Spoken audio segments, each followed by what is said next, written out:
Radio Shanghai.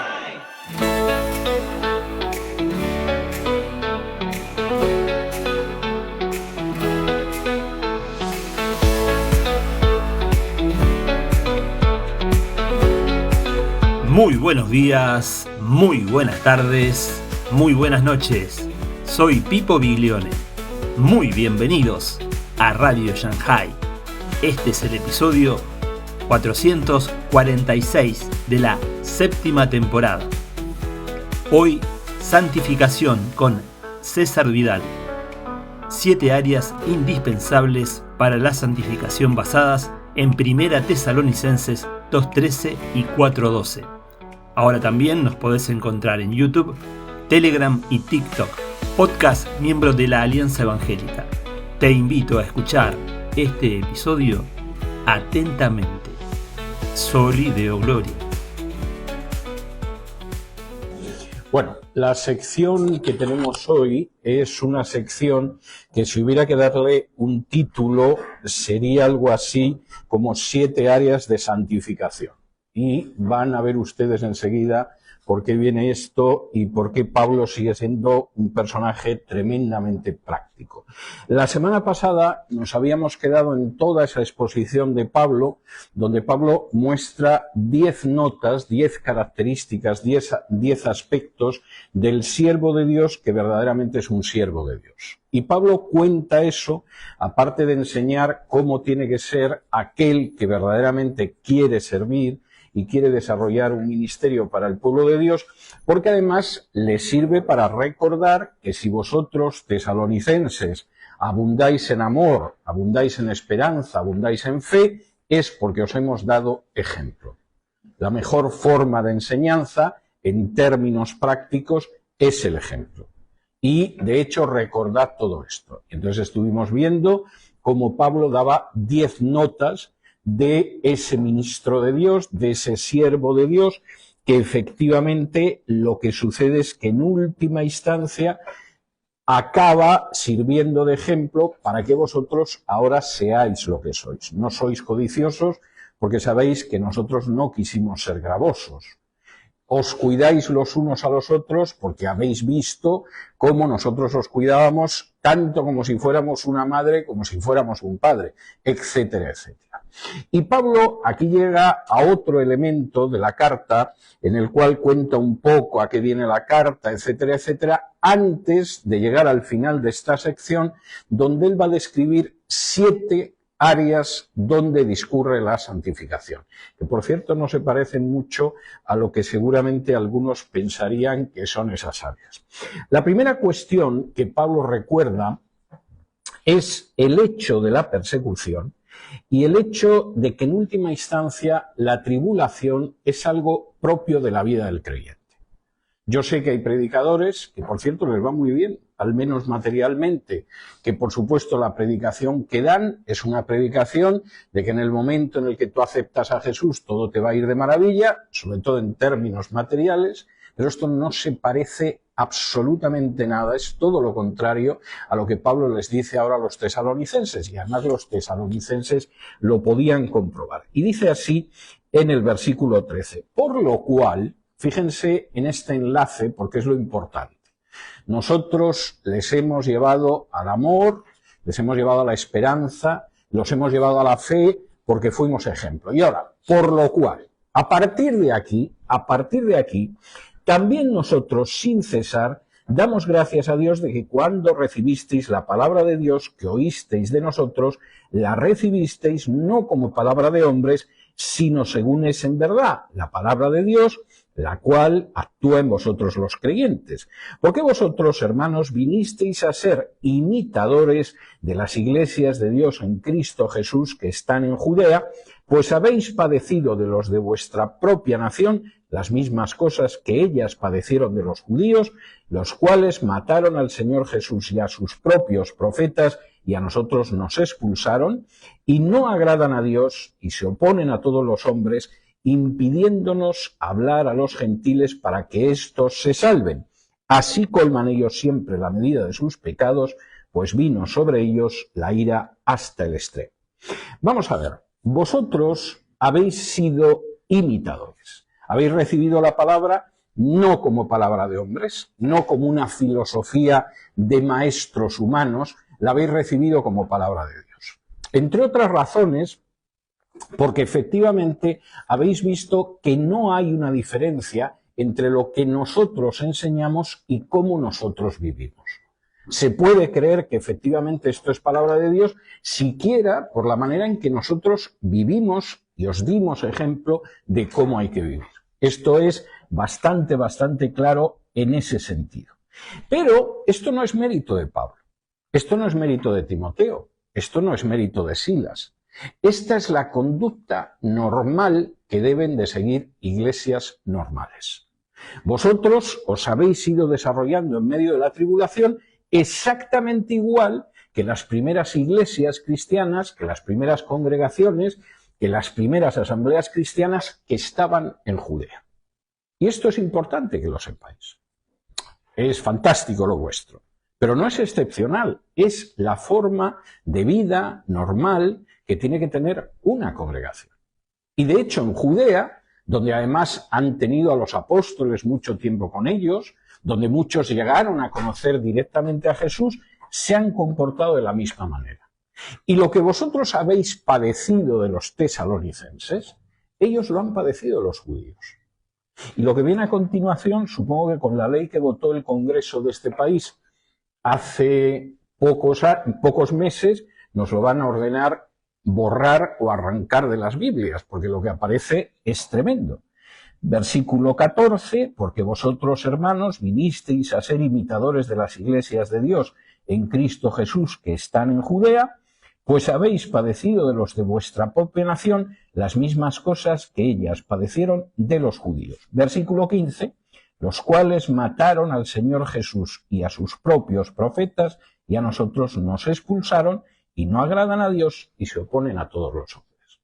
Lo que dice aquí Pablo es tremendo. Hombre, sí, los que clavaron a Jesús en la cruz eran legionarios romanos, pero no nos engañemos. Quien lleva a Jesús ante Pilato para que lo condenen a muerte son las autoridades del templo. Son los dirigentes espirituales de la nación judía. El mismo Pedro, como vimos cuando estudiamos Hechos, cuando está delante del Sanedrín, dice, vosotros habéis crucificado al Mesías. Y alguno podría decir, no, los romanos que son unos canallas, son gentiles, son goín, son opresores, son invasores, nosotros no, vosotros. Si vosotros no hubierais detenido a Jesús, si no hubierais sobornado a Judas para que os señalara dónde estaba y así poder prenderlo, no hubierais podido hacer nada. Es más, vosotros lo habríais ejecutado de haber podido.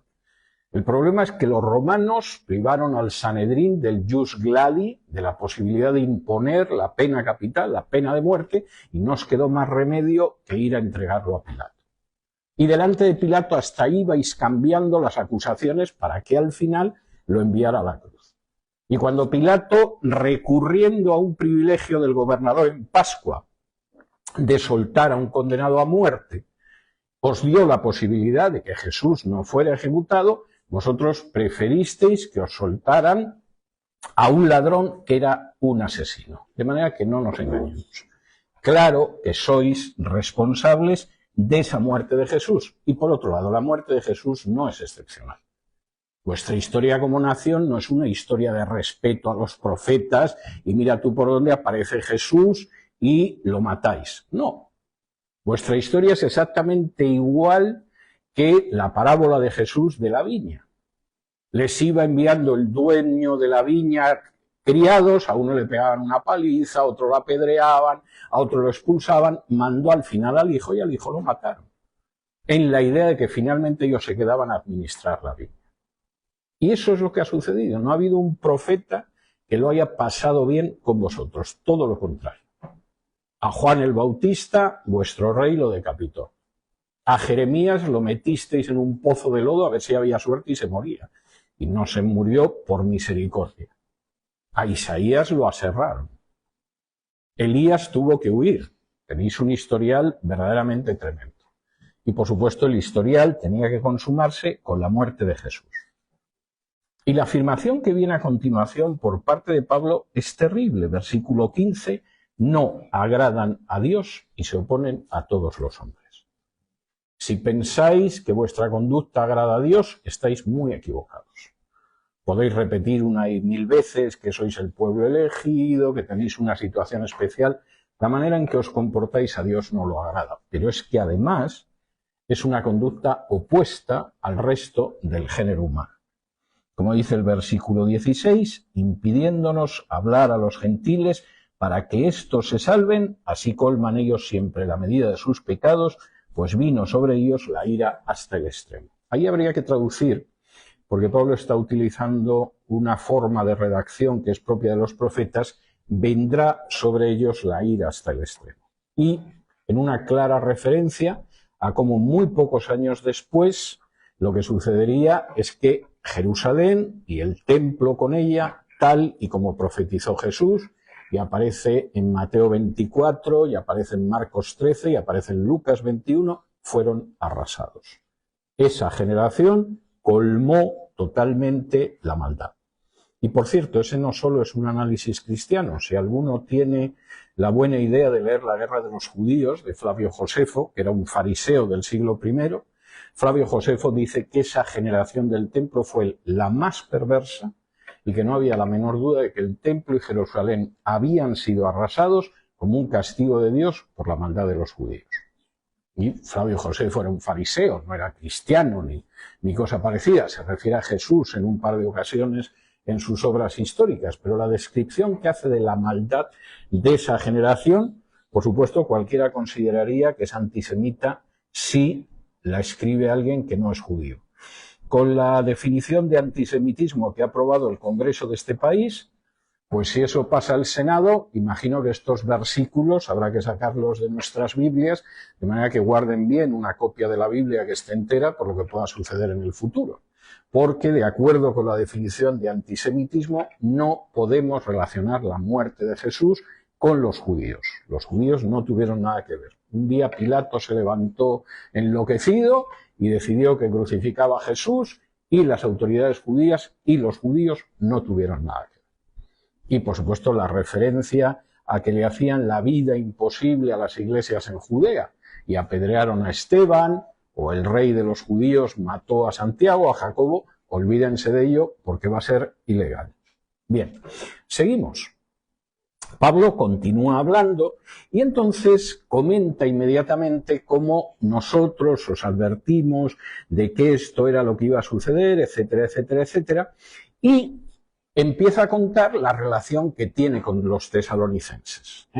Él hubiera querido estar más cerca y por eso les ha mandado esta carta. Y dice así, versículo 17. Pero nosotros, hermanos, separados de vosotros por un poco de tiempo, de vista, pero no de corazón, tanto procuramos con mucho deseo ver vuestro rostro, por lo cual quisimos ir a vosotros, yo Pablo, ciertamente una y otra vez, pero Satanás nos estorbó. Porque ¿cuál es nuestra esperanza, o gozo, o corona de que me gloríe? ¿No lo sois vosotros delante de nuestro Señor Jesucristo en su venida? Vosotros sois nuestra gloria y gozo. Lo que nos provoca una auténtica alegría y lo que implica gloriarnos para nosotros no es el hecho de que diezméis mucho o que tengáis un lugar de reunión inmenso. Los cristianos se reunían en aquel entonces en casas, no tenían edificios llamados iglesias. Lo que realmente nos preocupa es vuestro crecimiento espiritual. Y lo que realmente marca el éxito de un ministerio es si efectivamente aquellas personas hacia las que se dirige el ministerio han experimentado un crecimiento espiritual. Y lo demás no tiene mucha importancia, aunque algunos piensen que es lo más importante. Si te invitan a comer un plato de carne, lo que importa es el bistec o las chuletas. Eso es lo que importa. Y que luego te pongan arrocito o un poco de guisantes o ensalada es secundario, adorna la carne. Pero si ustedes piden unas costillas a la barbecue, lo importante son las costillas. La prueba está en que cuando vas a un restaurante te dejan elegir lo que pones al lado. Porque eso es secundario.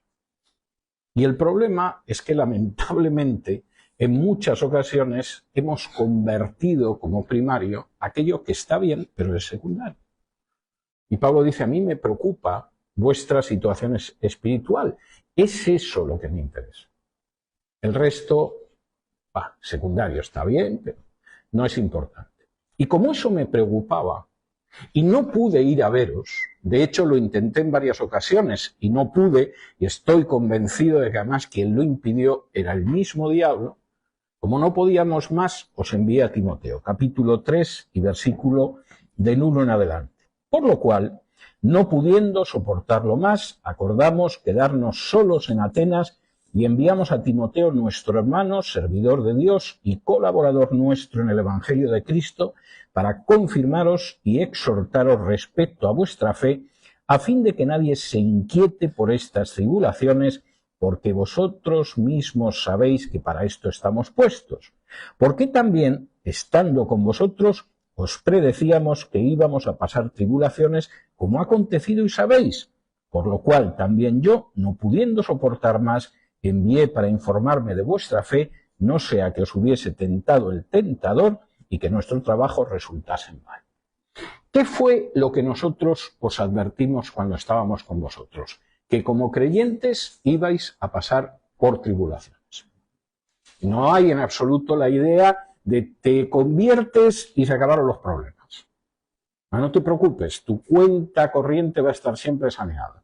Vas a poner la mano en la casa que te gusta, vas a confesar que es tuya por el Señor y la vas a poder comprar aunque no tengas un céntimo.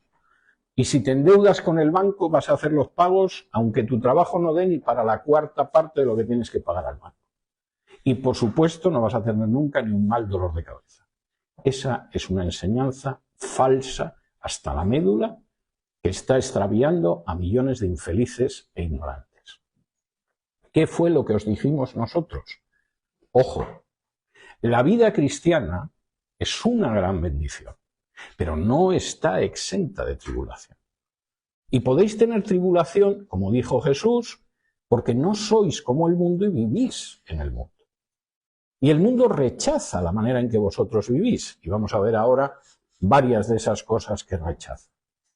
Y como efectivamente os queremos, y como lo que hemos querido siempre es vuestro bien espiritual y que crezcáis, os lo hemos advertido. No os hemos engañado, no os hemos hecho promesas falsas, no hemos querido enredaros para que entréis en el rebaño, donde os vamos a esquilar, pero vamos hasta los huesos, prometiéndoos cosas que no van a ser. Eso es una estafa espiritual. Nosotros os hemos mostrado lo que es la gloria de Cristo, lo que es la salvación que viene de Cristo, lo que va a ser la revelación final de Cristo, pero os hemos advertido, vais a estar en tribulación. Y vais a tener persecución porque eso es totalmente lógico en la vida de los creyentes. Versículo 2, os predecíamos que ibais a pasar tribulaciones. ¿Y qué ha pasado? Pues eso mismo. ¿Y qué pasó con Timoteo? Bueno, pues Timoteo llegó, nos quedamos en Atenas solos, mira que no éramos muchos. Primero llegó Pablo solo, luego llegaron allí Lucas, Timoteo, Silas. Timoteo les era necesario, pero renunciaron a que colaborara con ellos Timoteo. Timoteo, por favor, vete a Tesalónica, quiero ver cómo está esta gente, exhórtalos, que nuestro trabajo no sea en vano, hay gente que la encauzas bien y lo salta del redil y se pone a triscar por ahí hasta que llega el lobo y se lo come. Timoteo, vete y vamos a ver qué pasa. ¿Y qué pasó con Timoteo? Versículo 6.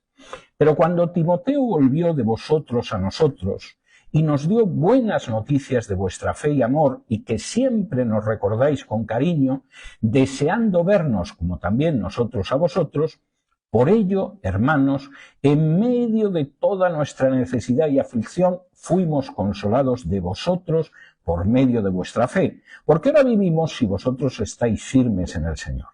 Por lo cual, ¿qué acción de gracias podremos dar a Dios por vosotros, por todo el gozo con que nos gozamos a causa de vosotros delante de nuestro Dios, orando de noche y de día con gran insistencia, para que veamos vuestro rostro y completemos lo que falta a nuestra fe? Timoteo volvió y nos dijo cómo estabais y cómo en Macedonia y en Acaya habían conocido el Evangelio por vosotros. y cómo abundabais en paz, en amor y fe. Y eso nos dio una alegría increíble. Sabemos que os queda camino por andar. Como dice Pablo, más adelante, efectivamente tenemos que seguir con lo que estáis haciendo. Vosotros estáis firmes, pero nosotros sabemos que aún tenéis que avanzar. Pero nos dio una inmensa alegría saber cómo estabais. Nos tranquilizó el ver que no os habíais desviado. Y ahora Pablo entra en lo que significa santificación y por qué eso es importante en la vida cristiana. Sabemos que habéis pasado tribulación, estábamos preocupados por vosotros, os mandamos a Timoteo, Timoteo nos dijo que estaban bien las cosas, nos llevamos un alegrón tremendo. Bien, ahora vamos a un aspecto práctico que era donde solía detenerse Pablo. Versículo 11 y 12 dice: mas el mismo Dios y Padre nuestro y nuestro Señor Jesucristo dirija nuestro camino a vosotros, y el Señor os haga crecer y abundar en amor unos para con otros y para con todos, como también lo hacemos nosotros para con vosotros, para que sean afirmados vuestros corazones irreprensibles en santidad delante de Dios nuestro Padre en la venida de nuestro Señor Jesucristo con todos sus santos. Como verán ustedes, Pablo ha mencionado varias veces la venida de Cristo, lo hemos visto en la sección de hoy, ni una sola vez se dedica a desplegar un mapa escatológico. Todas las veces la referencia a la venida de Cristo es una referencia escueta, desnuda, telegramática, que habla de cómo tenemos que vivir. No lean ustedes la prensa, que parece ser que Israel está machacando el Líbano, y entonces esto significa que el arrebatamiento puede ser en el mes de diciembre. No. Hay una referencia a la venida de Cristo y eso se traduce en una vida práctica, que no tiene nada que ver con ponerse a hacer cálculos sobre la cercanía de la venida de Cristo. Y ahora Pablo entra en una parte absolutamente central. Dice así: por lo demás, capítulo 4:1, por lo demás, hermanos, os rogamos y exhortamos en el Señor Jesús, que de la manera que aprendisteis de nosotros, como os conviene conduciros y agradar a Dios, así abundéis más y más. Porque ya sabéis que instrucciones os dimos por el Señor Jesús, pues la voluntad de Dios es vuestra santificación. Aquí Pablo ha llegado a la madre del cordero. Aquí ha llegado al punto central. Aquí ha llegado a la manera que os va a permitir crecer más y más. Y aquí ha llegado a la voluntad de Dios, que es vuestra santificación.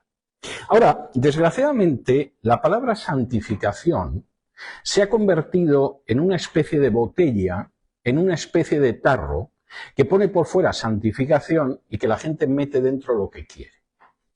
Pablo aquí va a decir ahora lo que implica la santificación, lo que significa, lo que es. Pero en términos generales, efectivamente, cuando hablamos de santificación, metemos una serie de cosas en un tarro vacío, como pasa con Jesús. Jesús también es una botella vacía que la gente mete lo que quiere, y lo mismo es igual que el Che Guevara, que es un extraterrestre, que es solo un rabino, etcétera, etcétera. Es muy fácil tener una botella que ponga fuera Jesús y donde tú metes lo que quieras. No te preocupa cuál es el verdadero Jesús, y con la palabra santificación pasa igual. Para alguna persona, la santificación estaría unida a determinadas prácticas. La santificación, ¿qué implica? La santificación implica, por ejemplo, que ayunamos con frecuencia. Hombre, el ayuno está bien, es bíblico. Y además, la iglesia primitiva, como vimos en Hechos, a veces, para tomar determinadas decisiones, se reunían ayuno y oración.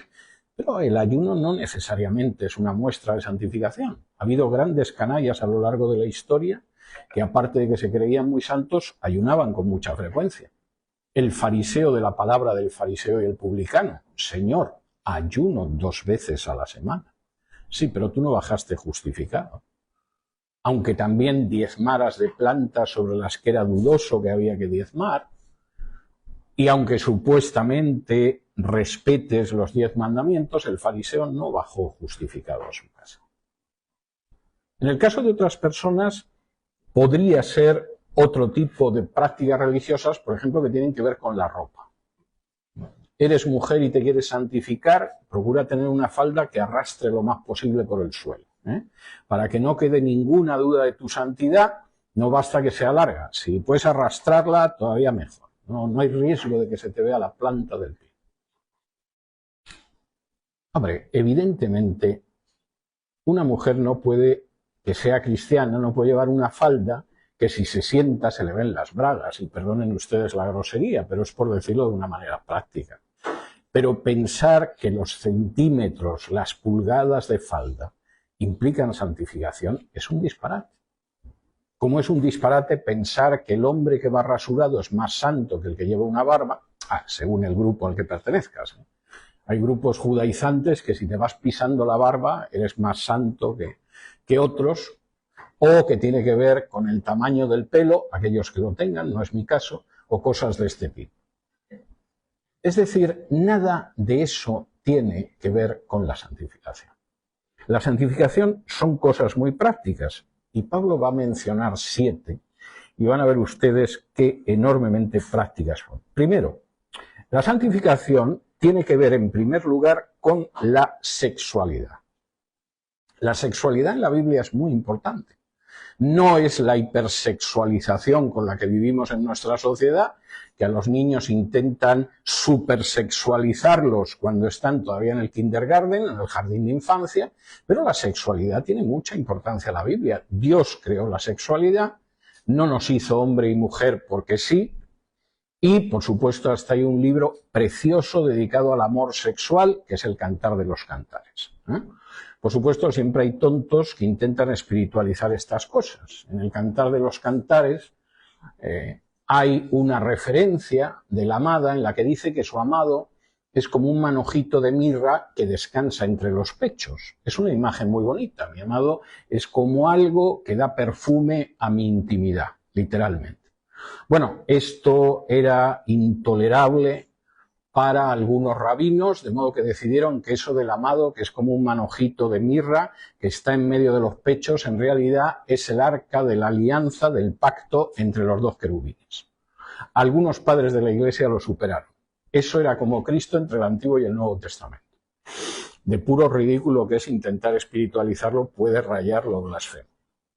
No, la sexualidad es buena, pero tenéis que vivir una vida sexual adecuada. Dice en el 4, versículos 3 y 5, pues la voluntad de Dios es vuestra santificación, que os apartéis de fornicación, que cada uno de vosotros sepa tener su propia esposa en santidad y honor, no en pasión de concupiscencia como los gentiles que no conocen a Dios. Adelanto que el versículo 4 está mal traducido, cambien ustedes la palabra esposa por la palabra vaso, que es lo que pone en griego, skeuos, y si alguno utiliza una versión de la Reina Valera anterior a la del 60, verá que en esas versiones anteriores sí está bien traducido. El vaso no es la esposa, el vaso es el cuerpo de uno mismo. Cuando Primera de Pedro dice que la mujer es un vaso más frágil, no está diciendo que la mujer es una esposa más frágil, eso es ridículo. Y cuando Pablo habla de que hay vasos destinados a gloria y vasos destinados a castigo, no se está refiriendo a que hay esposas destinadas a gloria o destinadas a castigo. De lo que está hablando es del propio cuerpo, del vaso, y lo que dice es tremendo. El vaso lo tenéis que tener en santidad y en honor.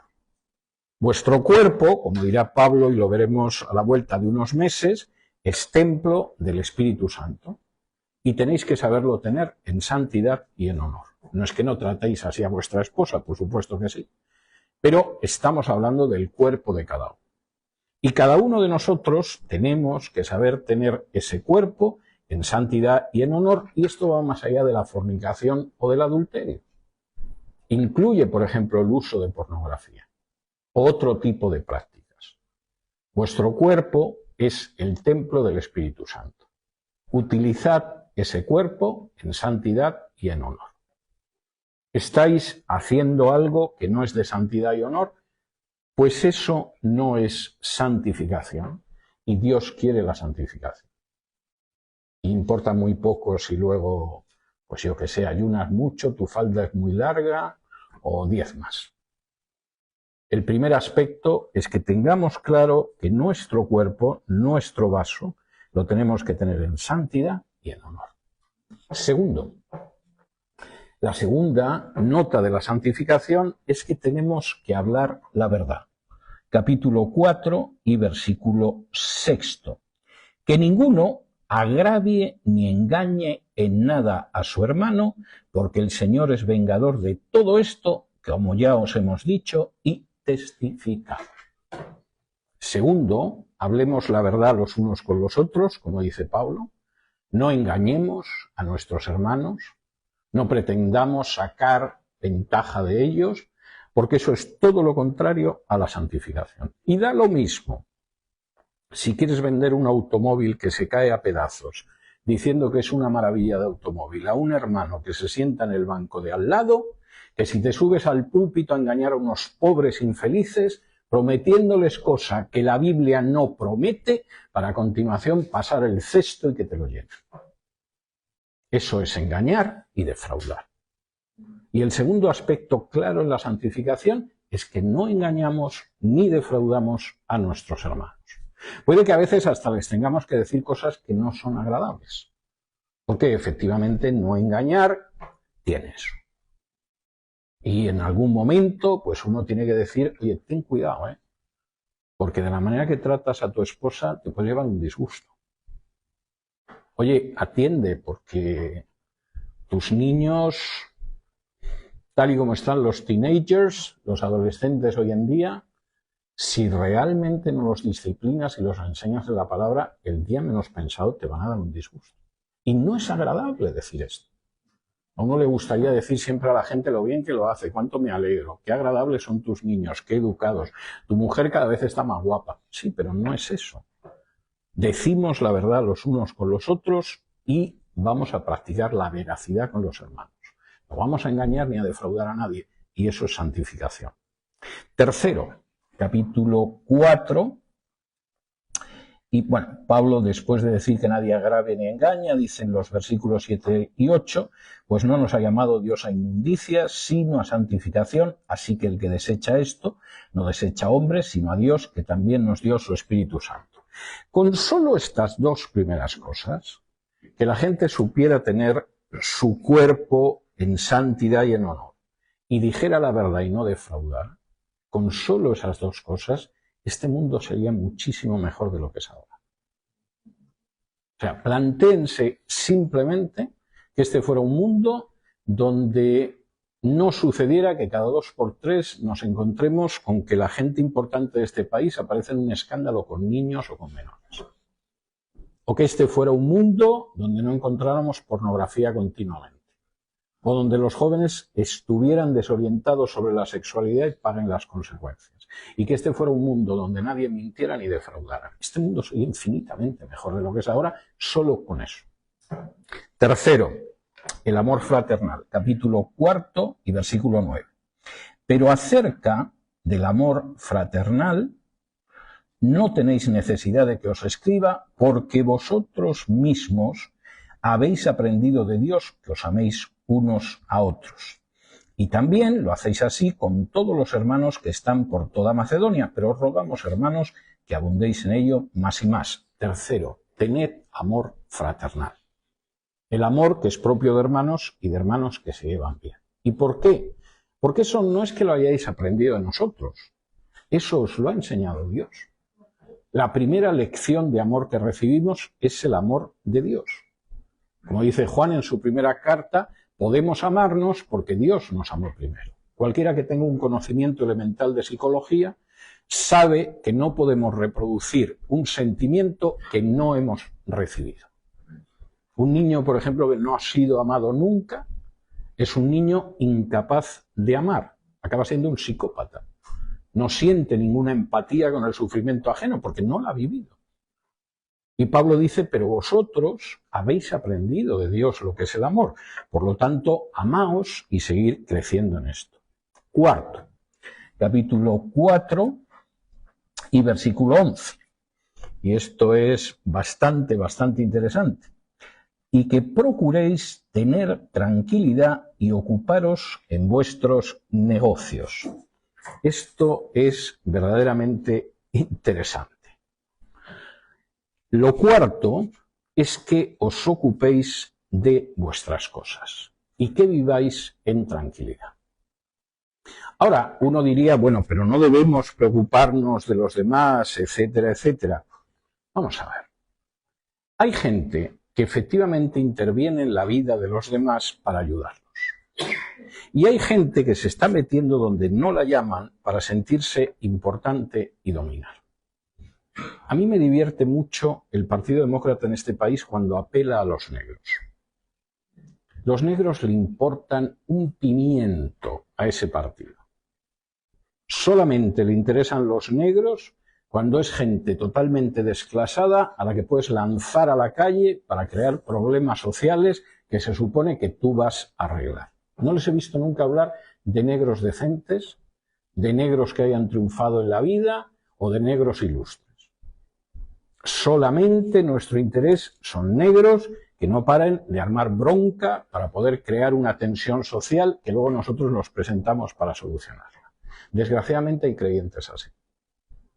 Hay creyentes que se supone que solucionan problemas y en realidad lo único que necesitan es solucionar su problema. Y meterse donde les llamen y ocuparse de lo que tienen que hacer. Y por supuesto están inquietos. Hay una sensación de inquietud, parece que no viven. Pero no viven porque el problema está dentro, no porque haya gente a la que hay que atender. Claro que hay que atender a la gente, ya nos han hablado del amor fraternal. Pero no confundamos nuestros desequilibrios psicológicos con el ejercicio del amor fraternal. Vivid de una manera pacífica y sosegada. Amaos los unos a los otros, pero no os dediquéis a meteros continuamente en la vida de los demás cuando es posible que hagáis más mal que bien. Vivid tranquilamente ocupándoos de vuestros asuntos. El mundo puede seguir rodando, pero quien no puede seguir rodando con vosotros al lado es un matrimonio que está mal. No vais a solucionar seguramente el problema del racismo, pero tenéis unos hijos a los que tenéis que educar en el temor de Dios. Y como eso vuestra propia vida. De manera que centraos en vuestros asuntos, en lo que tenéis más cerca, vuestro matrimonio, vuestra familia, vuestro crecimiento espiritual, y luego dedicaos a otras cosas. Y por supuesto mantengamos el amor fraternal. Pero el Señor nos ha llamado a tener tranquilidad y a ocuparnos de nuestros asuntos. Y lamentablemente en la Iglesia hay mucha gente que no tiene ninguna tranquilidad, ninguna paz, ningún sosiego y que no para de meter las narices donde nadie los llama. Y lo que es la santificación es muy claro. Ocupaos de vuestros asuntos. Atiende a tu marido, atiende a tu mujer, atiende a tus hijos, atiende a hacer bien tu trabajo y hazlo con paz y con sosiego. Quinto, y esto es bastante importante, vivid de vuestro trabajo. 11, y que procuréis tener tranquilidad y ocuparos en vuestros negocios y trabajar con vuestras manos de la manera que os hemos mandado. Tesalonicenses, os lo vuelvo a recordar. El que no trabaje, que no coma. ¿Quieres mostrar que estás viviendo de una manera que es una manera digna del Señor, que es honrada, que es santificada? Trabaja. Para el pensamiento bíblico, y esto tuvo que llegar el siglo XVI y la Reforma para que se recuperara, el trabajo no es una maldición. El trabajo es una bendición de Dios. Adán trabajaba cuidando el jardín del Edén. No estaba todo el día debajo de una palmera esperando a que cayera un coco. Y vosotros lo que tenéis que hacer es manteneos con vuestro trabajo. Ocupaos de vuestras cosas, tener tranquilidad y trabajar con vuestras manos de la manera que os hemos mandado. No hay lugar para parásitos dentro del pueblo de Dios. Puede haber gente necesitada a la que ayudamos. De pronto hay un hermano que se ha quedado sin trabajo, o una hermana que se ha quedado viuda, o unos niños que se han quedado huérfanos. Pero lo que no existe es un lugar para la gente que vive de los demás, empezando por el que se sube al púlpito. Y esto es tremendamente importante. Tener paz, ocupándoos de vuestros asuntos y trabajar con vuestras manos. Sexto, versículo 12, a fin de que os conduzcáis honradamente para con los de afuera. ¿Queréis una muestra de santificación? Comportaos honradamente también con los que no son creyentes. Es una muestra de santificación el hecho de que no engañamos ni defraudamos a nuestros hermanos, pero también el que somos honrados con los que son de fuera. En el siglo XVII, a inicios del siglo XVII, en Inglaterra sucedía exactamente igual que ahora si vas a un país árabe o a un país africano. Cuando ibas a comprar al mercado no había precio fijo. Tenías que regatear con el del mercado para lo que fueras a comprar, cosa que a mi hija le divierte mucho cuando hemos ido de viaje a alguno de estos países y a mí me desespera, porque no sé en realidad lo que vale eso, lo que me va a engañar el africano, etc. A mí no me divierte, a mi hija sí, pero a mí no. Pero en esa época, en la Inglaterra de inicios del 17, el regateo era lo habitual. Ibas a comprar media libra de tocino y te pasabas media hora a ver en qué quedaba el tocino, o el pan, o la leche, o la cerveza, o lo que fuera. Quien acabó con esa costumbre fue un grupo cristiano que apareció en esa época, que eran los cuáqueros. Y los cuáqueros se tomaban muy en serio el Sermón del Monte y se tomaban muy en serio la santificación. No juraban, porque el Sermón del Monte decía que tú sí sea sí y tú no sea no. No engañaban, no defraudaban. Y pusieron la costumbre de que aquellos que vendían ponían un precio fijo. Y cuando de pronto la gente llegaba y decía, bueno, pide usted por esto 4, le ofrezco 1, decían, no, es 4, no vamos a regatear, es lo que vale. Si lo quiere comprar, lo compra, si no lo quiere comprar, vaya a otro sitio. Pero realmente esto vale 4 y es así. Yo no le voy a defraudar, no le voy a engañar, no voy a intentar que usted me compre, como dicen en España, la mula tuerta. No, es lo que vale. Al cabo de unos años, y por influencia de los cuáqueros, el regateo desapareció de Inglaterra. No es que les gustara mucho a otros comerciantes, pero claro, ¿cómo vas a competir con alguien que es honrado y que te vende exactamente las cosas a su precio? Y Pablo está hablando de eso. Conducíos honradamente con la gente de afuera. No penséis que con eso de que no es creyente, hombre, un poquito le puedo engañar, un poquito le puedo defraudar, un poquito le puedo cargar las cosas, un poquito puede que llegue tarde al trabajo, pero lo cobre igual. No, conducíos con los de afuera de manera honrada. Eso es santificación. Quizá no se nota tanto como si llevas un vestido que va arrastrando por el suelo, pero esto sí es verdaderamente santificación. Séptimo, no os creéis necesidades. Dice al final del versículo 12, y no tengáis necesidad de nada, pero esa es una traducción pobre e inexacta. Habría que traducir, y no os creéis necesidades. Es decir, el cristiano tiene que saber que una muestra de santificación es que no se crea necesidades.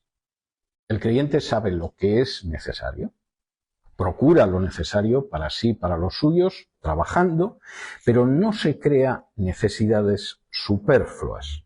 ¿Por qué? Pues porque la vida del creyente no depende de lo que tiene. Y esto es algo que Jesús y las cartas lo machacan continuamente. Y vivimos en una sociedad que vive de crearnos necesidades que no tenemos.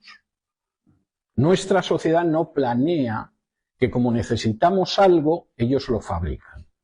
Planea, les vamos a crear una necesidad de algo innecesario y eso es lo que vamos a fabricar, que es muy distinto. Hombre, claro que necesitamos el pan, la leche, el azúcar, cosas así, pero compramos multitud de cosas que realmente no necesitamos. Hay quien ha definido nuestro sistema como ese sistema donde se fabrican cosas que no sirven para nada, que compran gente que no las necesita. y que por supuesto se endeudan en muchos casos para ello, y eso es contrario a la idea de la santificación cristiana.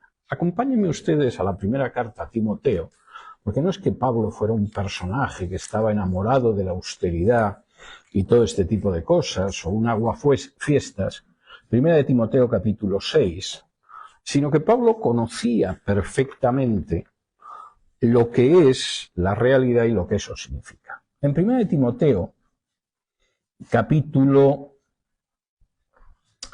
6, y vamos a leer desde el versículo 5, dice: disputas necias, está hablando de gente que hay que mantenerlos a distancia, disputas necias de hombres corruptos de entendimiento y privados de la verdad, que toman la piedad como fuente de ganancia. Apártate de los tales.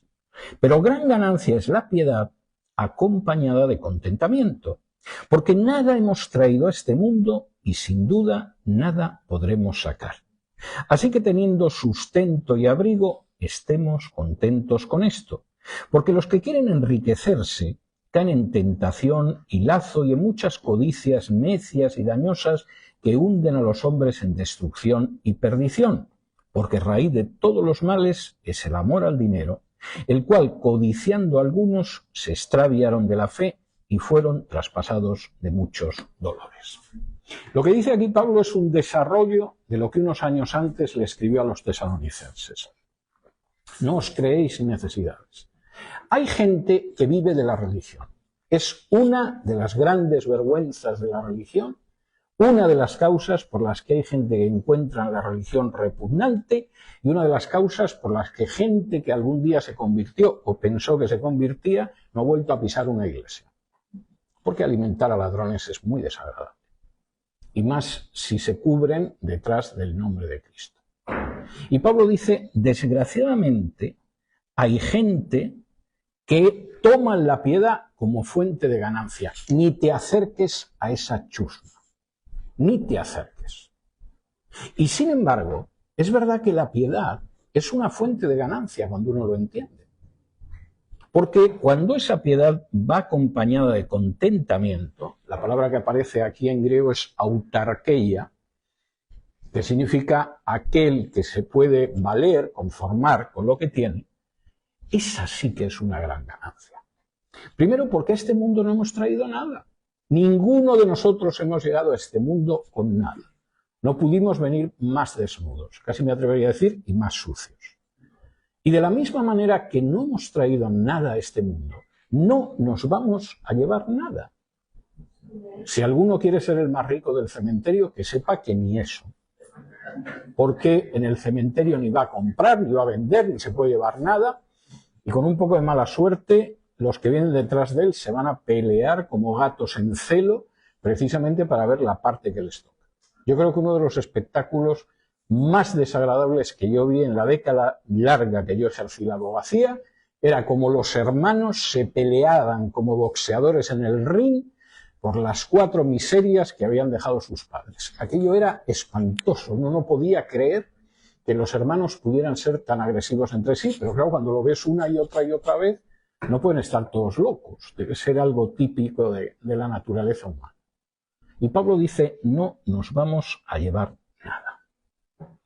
Con alimentarnos, con tener lo que nos cubra, que puede ser un abrigo y puede ser un techo, estamos contentos.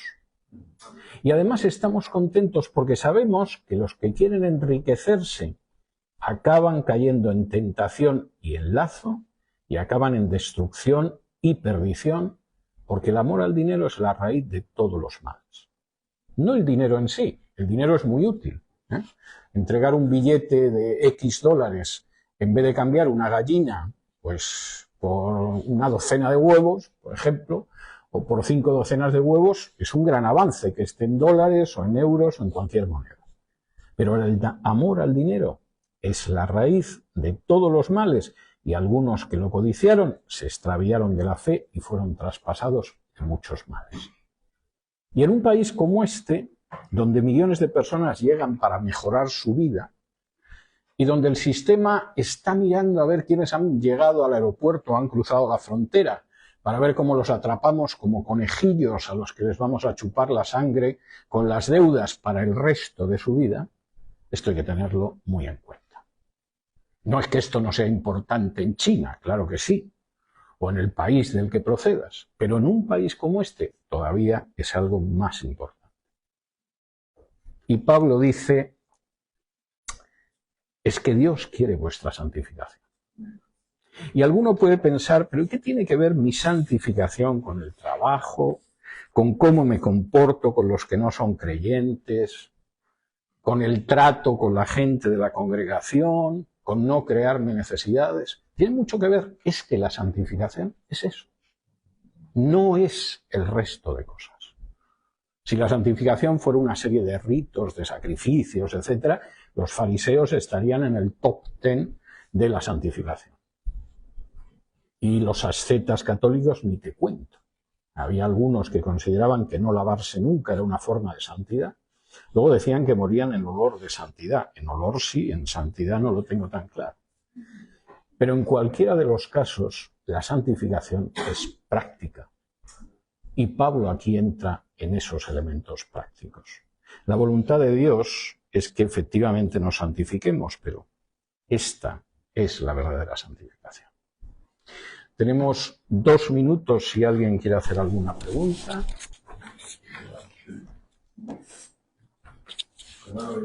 Sí. Aquí en el 3, del 1 al 3 más o menos, nos enseña que realmente, bueno, a lo largo de este tiempo muchos nos han querido enseñar de que si estamos metidos en medio del problema es por falta de fe o porque estamos en medio del pecado.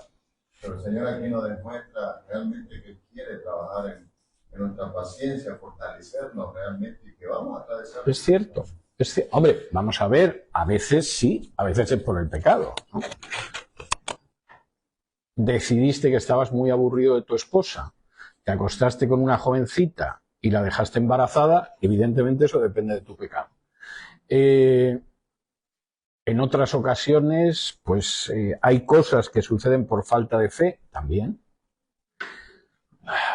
No tengo fe en que el Señor me va a proveer un trabajo si me comporto honradamente, de modo que voy a ser un embustero y un ladrón en el trabajo que tengo para mantenerlo. Y evidentemente te estás metiendo en líos por falta de fe. Eso a veces sucede. Pero yo creo que lo que dices es absolutamente cierto, es lo que Pablo está contando. Vamos a pasar por tribulaciones, os lo estoy advirtiendo. Y Pablo además sabe unir, porque son cosas que no están separadas, la tribulación con el gozo, con el crecimiento espiritual y con el amor. Cualquiera que vea los mensajes de oración que aparecen en el grupo de WhatsApp de esta iglesia, bueno, alguno dirá que son pequeñas tribulaciones, pero es evidente que hay motivos de oración que estamos lanzando durante la semana. Tal persona está enferma, tal persona tiene un problema de trabajo, tal persona está en esta situación. Seguramente hay otros problemas que a lo mejor por ser muy íntimos no aparecen en el grupo de WhatsApp, pero es obvio que estamos en esa situación. Pero al mismo tiempo practicamos la ayuda los unos por los otros, oramos los unos por los otros y en la medida en que nuestra ayuda puede ir más allá de la oración, también lo hacemos.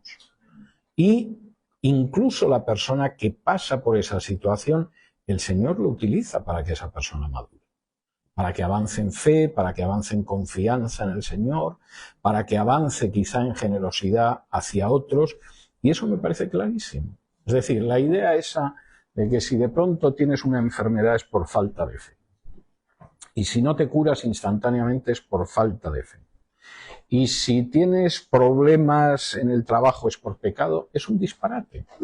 En algún caso puede ser así, pero no es ni mucho menos una regla fija. ¿Alguna pregunta más? ¿Qué pasó, hermano, con este grupo de cristianos que habló con respecto a que no engañaban a los demás, los cuáqueros? Los cuáqueros tuvieron una etapa de oro hasta el siglo XVIII. Yo diría que hasta bien avanzado el siglo XIX, y por ejemplo son una de las causas de que en este país desapareciera la esclavitud. Es decir, los cuáqueros... ¿Alguna denominación? Sí, son una denominación. Y es interesante porque fueron los primeros que en este continente decidieron que no era lícito tener esclavos. Y fueron una de las causas de la desaparición de la esclavitud, primero en Inglaterra y luego en América. Aparte de otras muchas cosas. Por ejemplo, consiguieron en el siglo XVII, cuando el índice de analfabetismo en el Imperio Español, lo cual incluía Hispanoamérica, era de más del 90%, ellos tenían un 100% de alfabetización, mujeres incluidas. Los peregrinos del Mayflower que llegaron aquí a inicios del 17, los hombres sabían leer y escribir en un 80%, que era mucho más que el Imperio Español, y las mujeres cerca del 70%. Pero los cuáqueros, tanto hombres como mujeres, el 100% sabía leer y escribir. Y avanzaron en muchas otras cosas. Por ejemplo, crearon algunas de las primeras empresas aseguradoras del mundo, porque de esta gente te podías fiar.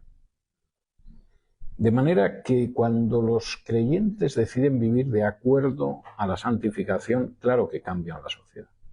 El problema es cuando los creyentes creen que la sociedad va a cambiar realmente porque votes a una persona o a otra.